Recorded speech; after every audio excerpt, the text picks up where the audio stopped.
अब कभी नहीं छूटेंगे आपके फेवरेट टीवी शोज ZEE5 के साथ बिल्कुल फ्री। भाभी की घर पर है।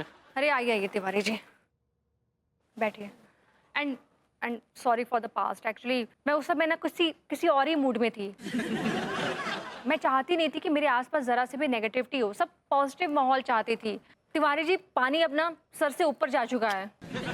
इसमें तो वाकई कोई शक नहीं भाभी जी। अरे शक नहीं है तो कुछ करना भी तो पड़ेगा ना इसके लिए, ऐसे तो नहीं छोड़ सकते इनको। क्या करने पड़ेगा गोरी मैम, हमें बताओ। तुम सर को तो ना। अरे दादा, ये आप बेवक्त मुंडी घुसेड़ने काहे चले आए? जो हमसे सवाल ना पूछो, जो सवाल तुम गोरी मैम से पूछो। अरे चले आए आप बेवक्त, तो आप ही से पूछेंगे ना, उनसे काहे पूछे?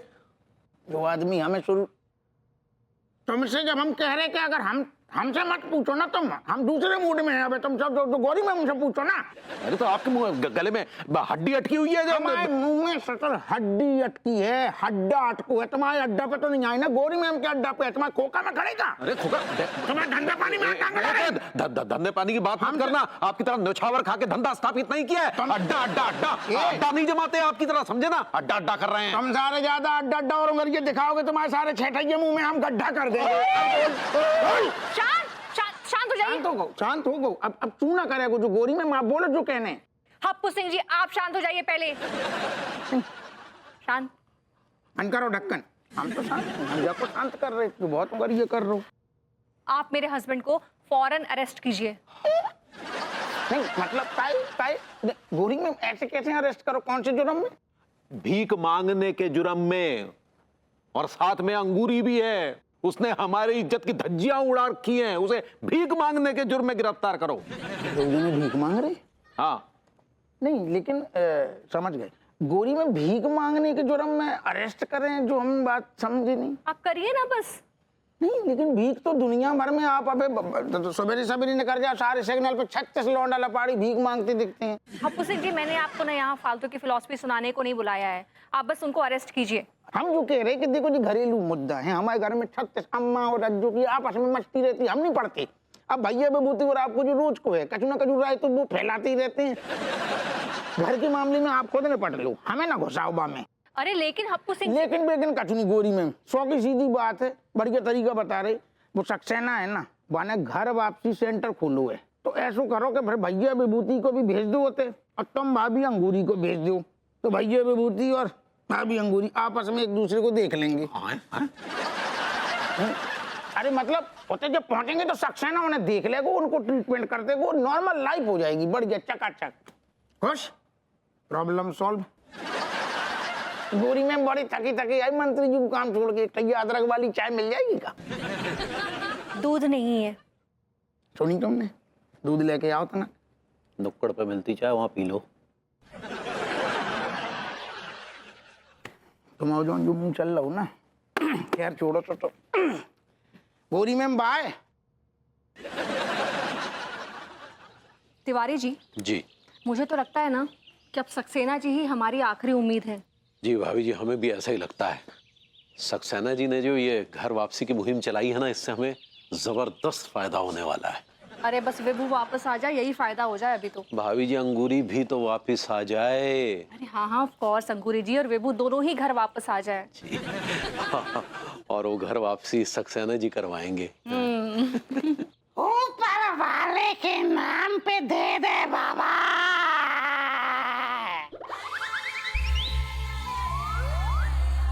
कैसा बदतमीज आदमी है, इतना जवान हट्टा कट्टा होके सक्सेना जी के घर के बाहर भीख मांग रहा है। छोड़िए ना भाभी जी, हमें हमारी समस्या का निवारण करना है। हाँ, आइए। हो गया। अरे सक्सेना जी के घर पे तो ताला लगा हुआ है, कहाँ गए होंगे? कहे होंगे किसी एनाकोंडा के मुंह में अपनी मुंडी घुसेड़ने। एनाकोंडा के मुंह में मुंडी, आई लाइक इट। सक्सेना जी? अरे तिवारी भैया प्रणाम।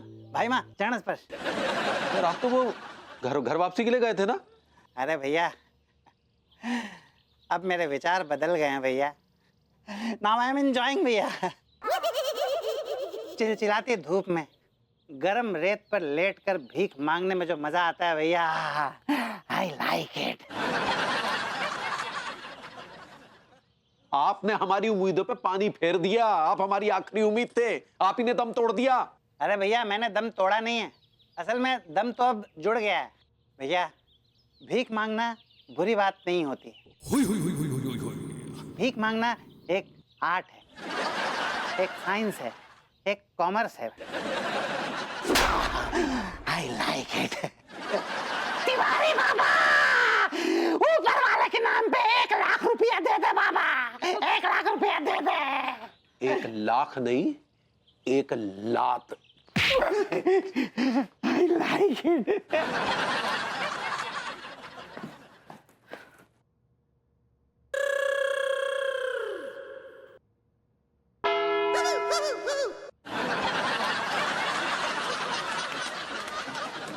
क्या बात भाभी जी, बड़ी टेंशन में।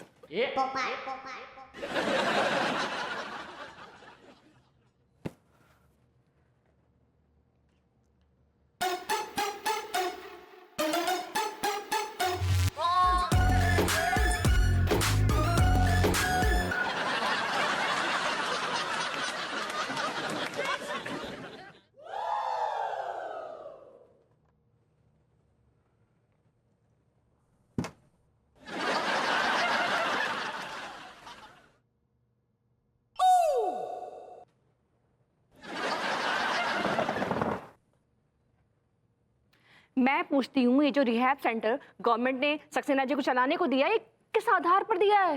मतलब ऐसा क्या देख लिया उन्होंने सक्सेना जी पे? वो भाभी जी क्या है कि सक्सेना की जो जान पहचान है ना, वो बहुत बहुत बड़े बड़े लोगों में है। आप भूल रहे हैं सक्सेना जी एक सर्टिफाइड पगलेट हैं। ये बात उन्होंने जस्ट अभी प्रूव कर दी है। ये तो पता नहीं क्या हो रहा है, हमारे तो कुछ समझ में नहीं आ रहा है कि हम करें तो क्या करें। इनको अंडरवर्ल्ड से धमकी उनकी दिलवाएं क्या? भाभी जी क्या बात कर रही हैं आप? भिखारी किसी से नहीं डरता। भिखारियों को सिर्फ एक ही चीज से डर लगता है भाभी जी। किस चीज से? वो ये कि कहीं उनको भीख मिलनी बंद ना हो जाए, क्योंकि अगर उनको भीख मिलनी बंद हो जाएगी ना तो वो घबरा जाता है भाभी जी, उनका आत्मविश्वास डोल जाता है क्योंकि उनका धंधा चौपट ना हो जाए। आपने भिखारियों पे काफी स्टडी की है लगता है। भाभी जी दरअसल हमने आपको आज तक बताया नहीं, बचपन में हमें एक भिखारी ने अगवा कर लिया था और 6 महीने तक हमसे भीख मंगवाई। ओह माय गॉड, फिर आप कैसे छूटे उसकी कैद से? वो क्या था कि उसने हमें वो प्रयागराज के मेले से अगवा किया था। कुंभ के मेले से? जी जी जी, लेकिन वो तो उसकी किस्मत खराब थी कि बाय डिफॉल्ट वो भीख मांगता मांगता हमारी घर के दरवाजे पर आ गया, और फिर अम्मा ने जो उसकी हालत की होगी ये तो आप समझ ही सकती हैं। अम्मा जी ने तो उसको मार ही दिया होगा। नहीं नहीं, हमारे खेतों में आज भी बंधुआ मजदूर है। आपकी स्टोरी तो काफी इंटरेस्टिंग है तिवारी जी, लेकिन ये जो विभू और अंगूरी जी की भिखारी वाली स्टोरी चल रही है, इसको कैसे दी एंड लगाएं? भाभी जी हमारा तो दिमाग एकदम ब्लैंक हो गया है। आप ही अपने चतुर मस्तिष्क से कोई विचित्र आइडिया बताइए। Z5 ऐप डाउनलोड करें और देखें सारे एपिसोड्स बिल्कुल फ्री।